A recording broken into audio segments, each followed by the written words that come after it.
Success story. Sonu Kumar Sharma की कहानी बताती है कि समय बदलते देर नहीं लगती। बुरे दौर का हिम्मत और मेहनत से मुकाबला करे तो मुसीबतें खुद ही दूर चली जाती है। सोनू के पिता गंगा प्रसाद ITI में छोटे पद पर काम करते थे। कमाई इतनी ही थी कि किसी तरह अपना और परिवार का पेट भर सके, लेकिन ITI में छात्रों को पढ़ते देख वे अपने सोनू के लिए सपने देखा करते थे, लेकिन उनकी दुनिया ITI तक ही सीमित थी। उन्हें ITI के बारे में पता भी नहीं था। सोनू पढ़ने में होशियार था, लेकिन पटना के जिस सरकारी स्कूल में वह पढ़ता था वहाँ शिक्षक रोज नहीं आते थे। उसके पास सारी किताबें भी नहीं थी, लेकिन आत्मविश्वास भरपूर था। पिता अपनी नौकरी के दम पर बड़ी मुश्किल से बच्चों के लिए किताब खरीद पाते थे। उन्हें हर साल इसके लिए कर्ज लेना पड़ता था। ऊपर से भाइयों के साथ पारिवारिक कलह की अशांति का एक बड़ा कारण था, लेकिन सोनू को ITI में पढ़ाने की उनकी हसरत कभी कमज़ोर नहीं पड़ी।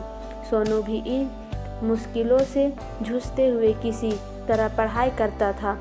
8वीं 9वीं कक्षा में था तब भी वह रात को देर तक जागकर पढ़ाई करता रहता।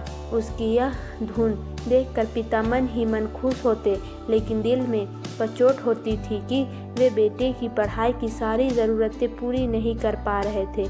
वह जब 10वीं कक्षा में आया तो उसने पहली बार ITI का नाम सुना।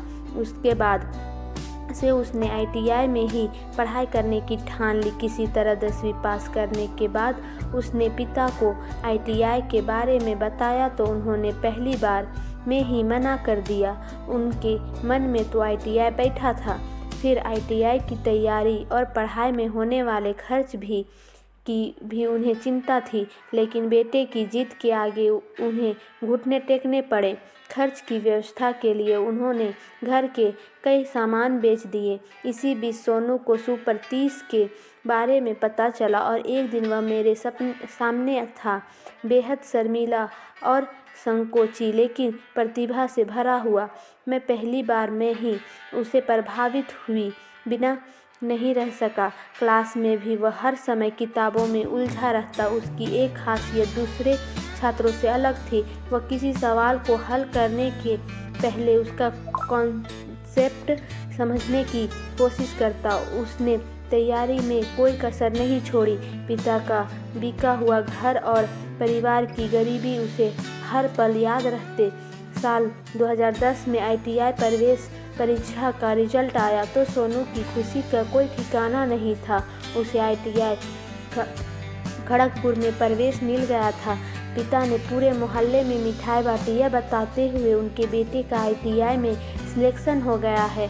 उसने जी तोड़ मेहनत कर इंजीनियरिंग की पढ़ाई पूरी की। इसी दौरान IIM के बारे में पता चला तो अब वह उसकी तैयारी भी भीड़ गया। इधर कैंपस प्लेसमेंट में उसकी नौकरी रिलायंस कंपनी में लग गई। दूसरी ओर कैट परीक्षा में कामयाबी हासिल करने के बाद उसे IIM में भी प्रवेश मिल गया, लेकिन अब यह फैसला नहीं कर पा रहा था कि परिवार की माली हालत सुधारने के लिए उसे नौकरी ज्वाइन कर लेनी चाहिए या मैनेजमेंट की पढ़ाई पूरी कर बेहतर भविष्य के लिए कोशिश करनी चाहिए। उसके पिता अब भी ITI और ITI के बीच का फ़र्क ज़्यादा नहीं समझते, लेकिन इसका गुमान उन्हें ज़रूर है कि उनका ख़राब समय अब ख़त्म होने वाला है। हालांकि सोनू का संघर्ष अभी ख़त्म नहीं हुआ है।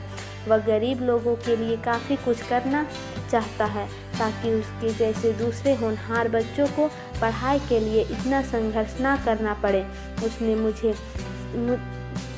भी इस बारे में पूछा तो मैंने बस इतना ही कहा कि जो भी करो दिल से करो। मुझे पता है कि सोनू कोई भी काम आधे मन से नहीं करता और ठान लेने पर कोई भी लक्ष्य उसके लिए चुनौती नहीं बन सकता।